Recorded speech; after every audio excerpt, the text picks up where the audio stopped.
কি করছো এটা? এটা স্লিপিং স্যুট গোছাচ্ছি। Sleeping suit? এটা স্লিপিং স্যুটের ইতিহাস আছে। এটা হচ্ছে ইতিহাসটা মনে করতে করতে গোছাচ্ছ নাকি? হ্যাঁ, এটা হচ্ছে এই কোম্পানিটা দেখেছেন, অনেক পুরনো কোম্পানি, এখন আর পাবেন না এগুলো, লিবার্টি। হ্যাঁ, এটা হচ্ছে আপনারা যাকে মহানায়ক বলেন তার স্লিপিং স্যুট।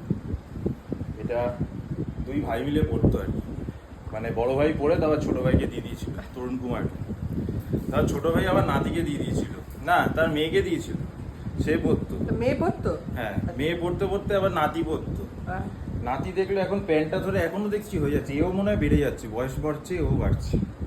যাই হোক, তো এইটা এখন আস্তে আস্তে এগুলো সব স্মৃতির খাতায় চলে গেছে। আর আস্তে তোমাদের আস্তে কাছে এগুলো- স্মৃতির খাতায়, কিন্তু যারা দেখছেন বা আমি যে ক্যামেরা ধরে আছি, সবার কাছে এটা একটা অদ্ভুত, মানে ছুলে যে ফিলিংসটা হয় সেটা আমি অন্যদের হয়ে ছুঁয়ে দেখা মানে ফিল করলাম।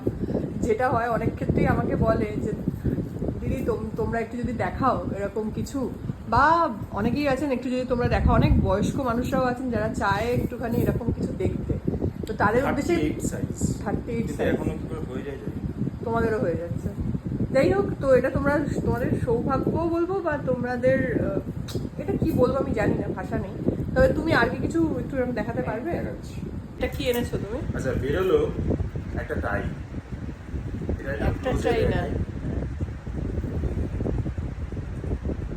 বলো যে কি এটার ইতিহাস। দেখি তো ভালো করে।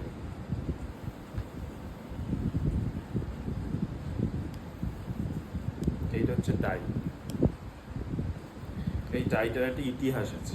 সেটা হচ্ছে যে একটা গান ছিল, এই পথ যদি না শেষ হয়। তার একটা কি বলবো, সেখানে একটা সিগনেচার একটা ফ্রেম ছিল, সবাই যেটা জানি আমরা। এই টাইটা উঠছিল এখান থেকে। এটা হচ্ছে সেই টাইটা। বলেই তো দিলে যে এইটা উঠছিল সেইটা। যাই হোক, তো এইটার মানে এটা সত্যি শিহরণ হওয়ার মতোই, কারণ এইটা আমরা এখনো ছবিতে দেখি এবং একটা বিখ্যাত বললে শুধু ভুল হবে, বিখ্যাত একটাই, কেননা আমরা সব মানে বাঙালিরা, এবং শুধু বাঙালির মধ্যেও হয়তো সীমাবদ্ধ নেই, বাঙালির বাইরেও যেখানে যেখানে উনি আছেন সেখানে সেখানে গানটাও রয়েছে এবং এই টাইটাও রয়েছে। তখন কিরম হতো, তখন এই যে বললাম স্লিপিং স্যুটটার কথা, এই টাইটা উনি পরেছিলেন ওইখানে, ওনারই টাই। কিন্তু হয় না যে দাদা ভাই মিলে যেরকম পড়ে থাকে আর কি, সেরকমও হতো। তো এটা তখন ওই আমার দাদুকে দিয়েছিল কোনো কারণে হয়তো। যেরকম আমার মানে স্বাভাবিক হ্যাঁ, সাধারণ যেরকম মানুষদের সাধারণ হয় বাড়িতে হয় ঠিক সেরকম সেভাবেই ভাবেই হয়। হচ্ছে। কারণ তখন তার এটা ওনার কাছে কোনো স্পেশাল ব্যাপার নয়, এটা আমাদের কাছে এখন স্পেশাল। তখন ওনার কাছে একটা টাই, শুধু টাইটা ঠিক আছে এটা।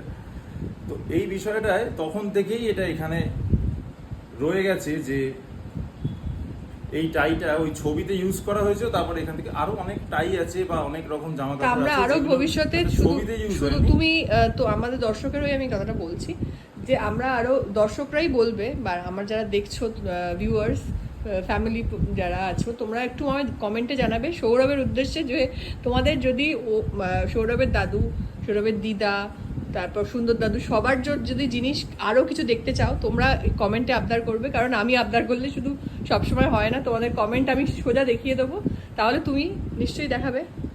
অবশ্যই। Thank you.